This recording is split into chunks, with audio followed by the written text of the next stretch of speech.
nó cá nhà dùng trồng phong trồng dư thế lần sau tụi nhớ được số chuột nó vậy cô nó là giờ cô bỏ khít video cô chụp bao thì tụi cho nó giờ lần từ thiên nó bể hơi đi trả vậy thì khi cô bỏ khít video nó chỉ cô không muốn cho lọt thả chân đầu và từ đi cô share khít video nó chỉ cô giờ là tụi thả nó chỉ hơi bây giờ lông đá lò nó vậy và thả cho đầu lông cái y chính cái và một tăng mừng ôn tu rủ là giờ cho tu hốt tu chùa một thả ôn tu rủ tàu in tụ nó vậy lông tụ đã lo họ thả cho đầu lông cái y chính cái là một bộ trong cái nét tài gì hay cho đầu thông cái ôn đầu là một đồ thổ ở trong hồ cỏ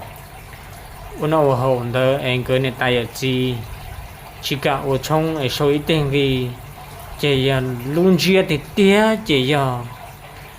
lông thế lông bao nhiêu cái mà xin nhẹ lông bao nhiêu cũng nhẹ lông hàngแต่是เขาจึงเจ๊งชับเลยจะยันเนี่ยตายจีชิเนี่ยลงยอที่จิตารินเตอร์เนี่ยตายจีที่ลิคือจุยเขาจีลงปนเนี่ยก็โอเพลิวนะตัวลงเอ็นที่เจ้าเก๋เขามีอยู่จีจีเมกาเต้นะวิยอเนี่ยตายจีตื้อจีเนี่ยลงปุถว่าก็วันเดียวแต่是หลอดจะตัวทงก็ชี้อยู่ว่ายอแต่สิลงปะเนี่ยลงซื้อเนี่ยบ่ให้เราหมู่ว่าอย่าเขารอลูเกินก่อนนะยอเจ้าหูยเนี่ยตายจอเนี่ยตายอยู่จีว่าจีเนี่ยตูเว้าตรงนี้เนาะเจกูยังไม่รันนึงย่อโตส่งจู่โจอีเชื่อจู่ปัวจู่โจตัวนั้นโอ้จะหลอดท่ากูยอý ra năng và nước mua trắng thia chủ yếu không một chỉ bỏ xứ bây giờ tiền không một chỉ bỏ xứ họ cô nhau chỉ để chỉ về chỉ cô giờ ý ra năng và nhiệt tài ở gì là nhiệt tài hôn gì ở tuần chạy ý là đi long nhiệt tài ở gì và hôn gì ở long luôn năng tơ tôi chỉ tồn đâu tôi dừng cứ chú gì giờ tàu lông cho lông phan nhỉ một tỷ mấy cả hay để đam mô do cho thì chỉ mới vừa tụ gì chia tôi rằng của tàu lông này cho nên tay giờ chỉ của cho li và lông đã lâu thả nó chỉ li của lông này tay giờ chỉ nó chỉ ra năng nó chỉ một trường đại đi nó nè để xem mà ít từ vô nó chỉ của họ chỉ thông ít từ rồi ra năng quý mới cho là thả trở xử lý ý lý của lông cái ý chính cái và hay ra nhiệt tay ở gì hôn gì dù bọn này mình nhớ từ nó trong nó có ta nó người ta lo chừng hôn gì có dù tuần chạy lo thua luôn năng đỡ tụ vô thia tuần chạy luôn năng thia rồi chỉ bé mồm lông ở bé lò lùn đỡ và lông tụ đã lâu lò bìa cho và lông cái lúc nâng và nhà tay ở gì cứ chơi gì là sao từ khi hay chẳng cái lúc nâng thông cái gì và lò cho nó thổ và cái lông nhà tay ở gì hôn gì lên gì đã tàu lông cho lông bên này mù thì mi cà mi vô muốn mi cà đó là ta chỉ cũng mà đi lò thả bìa cho tụ và cứ ti và nhớ tổ xong sẽ chụp bộ chụp chọn tờ luôn năng và dùng của đi lông thế lông quan điểm cái lu và nhiệt tài chỉ nhẹ nữ ô tô nhiệt tài tôi bên lông mồn gì nữa của tụ lông hay thì giờ ít tụ năng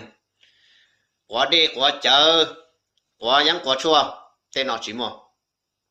thế khi lông nó giờ ít tụ năng hay ra nhưng cứ nó cứ hồ xua nhà xua trả chỉ tao nhá lông khử trâu lông non xua nhà xua trả nhá trâu nhà ta lò cụ thả đi nó trâu nè lông nhà ít tu võ và nè tại thế gì gì lão chỉ nhỉ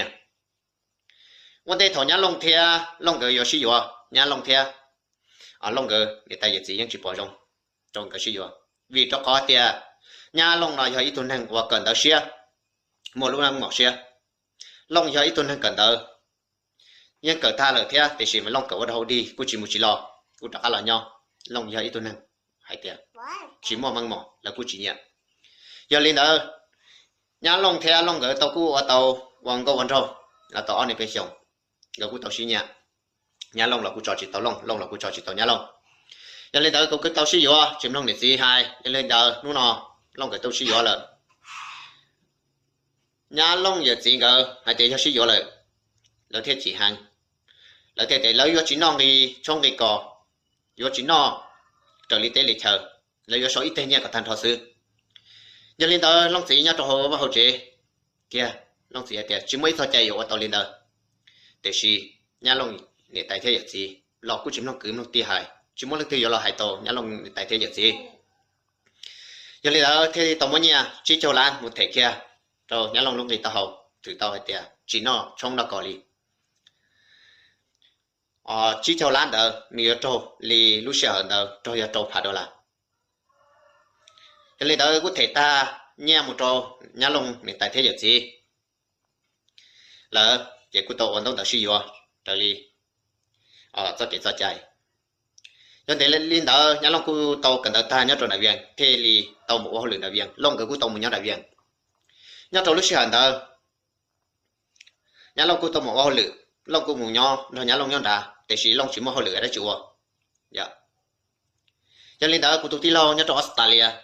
là cu tàu xa nha kia long này long gì là cu tàu Spain trò long một giỏi lúc phạm cái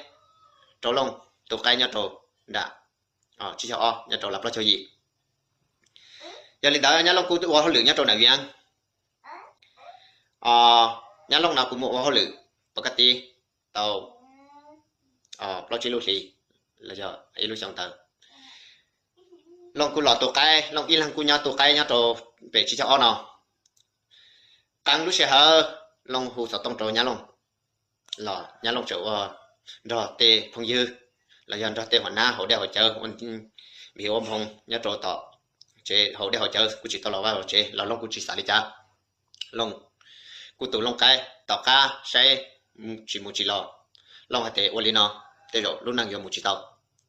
chả lúc năng dùng bộ nhớ trò giờ tận đây long theo chỉ pu nhớ long một hồ lửa nè giờ lên đó nhớ long cái cũng tao là tụ cái gió cái nhớ trò để làm ra cho gì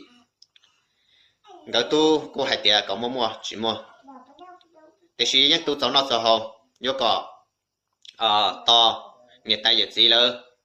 cứ cháu nó cho hồ ấy long nhớ thấy tuần năng có những có chua nên hôm mù và lại trở đi nên cho tu sợ sự là cho tu dục thu thả được cũng chỉ cho thế lúc nào cũng cho long đã lâu kia cũng tu nó lúc xưa có xe lũ những mua thầu trẻ nhai của trẻ thầu lũ những lũ bé quan niệm gì nhau thầu trẻ những trẻ thầu lũ những lũ lì nên số lần số tu hayแต่สิ่งการรู้นั่นกูจิตต้องมาตั้งมั่งที่คอจังจังชับเลยฮะในแต่เทียบสิเราจีเนี่ยลองซื้อแล้วยังเทียบสดๆจะหกเกณฑ์เทียบว่าก็ย่าลงจอเตาลงรอกับเตาลงตื้อมั่วกังรอว่าตัวย่าหายเตลูว่าลงปอหายเตในแต่เทียบสิจิปูย่าลงอยู่เลยลงอย่าลืมเด้อย่าจอรู้เชื่อเด้อไปยังชาnó chỉ cú là bìa ra nó nhớ đời sống ít xe cho bùa cho trộn đó là và lúc neng dùng ý giả thì long thế long tụ bận nè đó là thả cho nhiệt tài chọn xài nhiệt tài gì chọn xài và hôn gì à nó không có ta thì chỉ rằng hôn gì à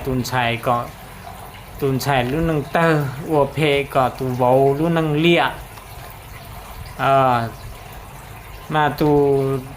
ra nâng cụ thả nó mà nâng chủ yếu cụ khó mà chỉ bỏ sự để chỉ nâng nhưng mua cho tránh theo và nhưng trần luôn nâng nhưng trần trả đi và lông theo lông từ bao nhiêu cái đó luôn nâng đó yên chỉ nhiệt tài giờ tụ cho xứ giờ chỉ thế đó lô là chỉ họ bao chỉ cho giờ chỉ thế đó lô chỉ họ chỉ giờ cho nênว่าจันสื่อที่เตลิเชอร์ติชินเนี่ยตายที่จะตูเขา xài và chỉ nhẹ tụ vô xứ rồi chỉ nhớ trâu xong chưa chọn đó chỉ tu và phong dư và cụ thả nó là mà nếu cụ giờ mong lô ý đi và lông để tay gì đó nữa nếu chẳng mong lô ý thế ra năng năng nó nè chỉ mỗi rau chỉ nếu để tay cho số tua có lấy cụ nhỏ ở rồi mù chú tàu đi và lâu chỉ是蒙贴着你带有几条呀？这么弄rộn đỡ trên nửa nè tại cho số tua còn mù trên nửa cu tụ phong nhân đó bọn nè thì đi bài cứ bài sen nè tại bài ba nè tại nè chế bây nè tại hôn gì ấy chế tụ bọn nè cu cứ chú ý uo phê cho số tua chế chỉ kia tụ chỉ thế rồi này chế trên nhẹ mù xứ chỉ nếu thế thì bao trong hai tiền nếu tụi bọn này nó dân để tài chơi nhưng cho chi nữa qua trên trên này tài tự nhiên hậu mua hậu giàu là chỉ nếu thế thì bọn này mua tao ăn không bên thôi chỉ nếu thế thì xả ra từ là chỉ trong xe giờ chỉ ua cho mình là tài nó tự thâu lại hôn xài giờ có chuyện kia chạy chị nếu như chỉ bao hạt tiền dù cho cái món xe thì cho cái chỉ nó bỏ đi trả giờ đầu tủ vầu nè tủ không dừng được mà nếu giờ họ ô tô thì tiếc nè ý là lý long mà tết tủ luôn mà giờ dù bao nhiêu này tài họ giờ chỉ tao yếu gì là tủ của hải nó nè bây giờ thì hiện tại hơn gì à xưa họ cũng chỉ cho yếu chỉ lấy lông tủ thì khi mà tụi bây giờ mà cho chỉ yếu ăn chỉ lấy lông tủ thế mà hay là yếu mua chẳng cha nó thế thì khi mà tôi chỉ tao yếu hiện tại chủ yếu hơn gì à có ô phê ấy có lúc nâng tao xứ ya chỉ nữa thì lên quan niệm mù to on hơn bên hơn là chỉ nữa đầu tiên hiện tại là chỉ nữa cu xả ra từ là chỉ dùng xiên thì đi mua phò cho lợn phò cá nè phò cá nè cho lợn tàu trò rồi rong trầu chờ một chữ im bàn một chữ đồ theo rồi rong trầu một trò pleng phò đầu lành mà lại cứ phò là cá mà lại mù cho chỉ nếu cô nông hạt tiền ô li được bao nhiêu thiên này tại họ mua đã chỉ là sẽ chỉ bỏ là chỉ cua dây giò theo giờ chỉ cua kia thì một tỏ tế là mình tại bỏ cử lại này lúc xưa để chơi lúc xưa tại là bỏ cử cho bỏ cử bên mong tỏ xưa mà lúc xưa đâu mà chỉ một cái chơi rồi trụ tàu cái gì bây giờ tại bỏ cử giờ chơi bỏ cử nhá là gì nên hướng này nó hay mong tỏ xưa mà như chơi cho bỏ cử đâu bu cây bông bùa thế này giờ mình tại cho bỏ cử đơn rồi tỏ tế là nếu cô chỉ vô cô chỉ giờ chỉ bao chỉ cho tết tăng mừng nó ya chỉ cho nên tại ô lu chỉ bu cho năng nu cho đã lâu thia giờ chỉ bao thì ya chuyên chỉ cho tuần xài chỉ tuần xài thiên nữ xưa hòn đã lâu thia giờ chỉ bao chỉ cho tết tăng mừng nó chỉ tu vô cô chỉ giàu là chỉ thì rồi nó chỉ nên tụ vô thì cứ phò nó là cá một tọt tê cho chỉ nông nghiệp gì hay tiền một tọt tê để bao cứ lợi nếu cứ là cá một tọt tê một số tọt tê chỉ nếu cứ chỉ hành đâu đó chỉ nữa chỉ một số chỉ là sụp phò nó nhiệt tài xưa trên đơn này tại sĩ hạ bên lò chỉ thầu cua chỉ hành đầu giả thì bỏ một giờ này tại thì nên xài ta toàn tại có cử thiệt ra nó chỉ dùng đi ra u là gì bỏ nên tay bao trong hai để vô cứ bỏ tua là chỉ vô yung u hậu là sơ nó chỉ tay thiên xài nó bỏ niệm nó bao mò chỉ thiên cái hạ chỉ vô nhớ bể luật tế là chỉ vô quyền nhớ hậu tế bao cử thiên trừ chỉ niệm tay thiên bỏ niệm bỏ chỉ cho sản đường cái hạ chỉ vô sự phổ chạy đi chạy cổ một tế sơ chỉ cho chỉ vô tua là chỉ yên mót thế chỉ vô trâu rồi nè chỉ vô cho phổ cả lúa chỉ nhiệt tay cho tao loan đàn lấy tế sao nên nhiệt tay một chữ chơi nhiệt tay đó cổ sắp là xuống địa chỉ nhiệt tay cho lo sơ chỉ nhiệt tay cho lo vô sẽ nhiệt tay cho tao lo là chỉ chạy bao nhiêu chỉ họ bao cứ đâu thế chỉ chạy chỉ trâu bao nhiêu chỉ bao nhiêu thiết thâu chỉ một chữ chia bao cứ tu nông từ xưa chỉ chạy thiết thâu bao nhiêu thiết thâu chỉ bao nhiêu chính chắc khá là chế nhau chỉ sai nhiệt tay cho tao lo đây chỉ bao nhiêu thì là cho chế chỉ bây giờ thì vô cuตัวเนี่ยแต่ตัวเราจะบอกกุญชายแท้เนาะmột con trai thế gì vô cu chỉ lo tờ là do nó là chỉ vô cu chỉ khiến chắc khá là chế là chế sai lo cho chế chế bữa nay lo cho chế chỉ lo nông lo quất thả khiên chỉ thế cho đã lo hạt tiền vô tua là cá tua tờ tê vô sụp phỏ tua nè tua tờ tê là cứ chạy cứ thiệt hậu chỉ cho cứ thế thì lo cho chế nào khiên gì tăng mừng yên đi tràn gì tới giờ nè hay có cú urinoi non là gì giờ đi coi chế nè này tu để cả tỷ nè chứ vô thêm một cái nè tua đi tới là gì số lô rõ có thế xuyên chế chế tuần sai nên chế chỉ thế đó là chế tuần sai chế muốn tuần sai rõ nếu mà tuần sai khi thế chế tỷ tuần sai chế nương nè thiết tua nó chế chế giờ chỉ thế đó là muốn nên sai khi thế nên chế nó chỉ chế nó tận nó giống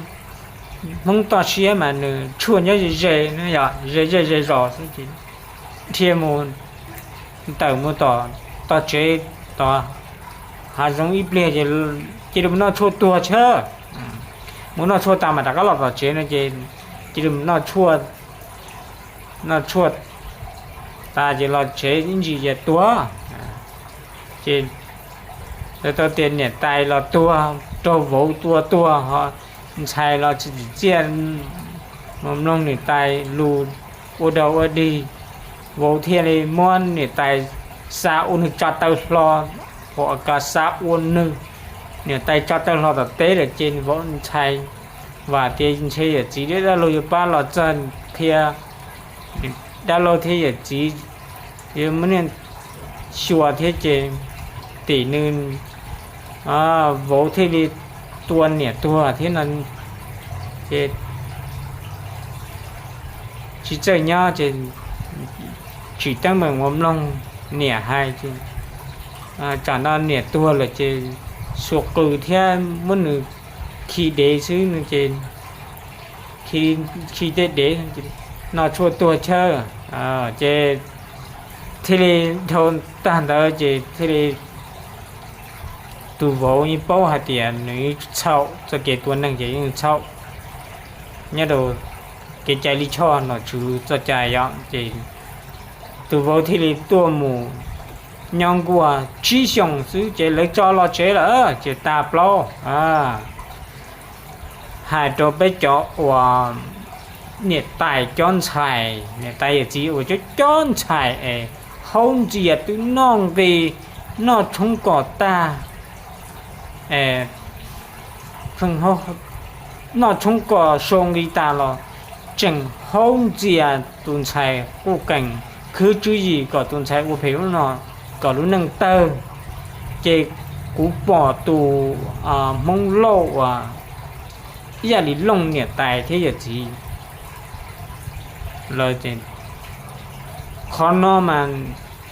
ra nâng nâng mà chui ăn lò nhiều khối chui nhớ rồi xong chui chỗ xí nè chui không một chỉ bỏ xí nữa đi ra mua chỉ tranh và khiết đồ bê tin hình tế nè khả nè chỉ cũng một thả đi nó xứ giờ trở đi cũng bao khó luôn chia theo và tê tăng nặng và tại tù cụ hài cũng không dư và không lâu nào nữa tuôn nhiệt tài cho nhiệt tài và cho xài chỉ ô cụ ấy khó ua đồ kia đồ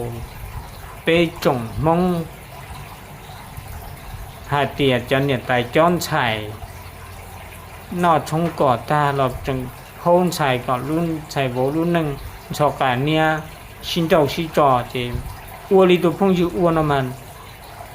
cú ấy khó rong trò bê kia trò bê cho phong dư mong nho trò địa tê nào bố tiền cho nên tại phê mà cho chỉ cho bố hắn chỉ đi nào mà thiên lý hay là thiên lý phi cho nên tại và hôn gì ở chọn xài một năng nghe từ hôn gì chọn xài tuần xài đã có lò có lúc nâng tơ lia chị cũng muốn thả đi nó thế là trồng phong trồng dư cũng thả ra đi khỏi cũng bông chị chui đi nó sư các tổ phong dư bỏ nó là học ban để nó chui theo đi tạm sợi được cụ theo nữa chị cũng yêu các tổ phong dư và lò đi tạm là dân để nó chui được cụ chọn nó tao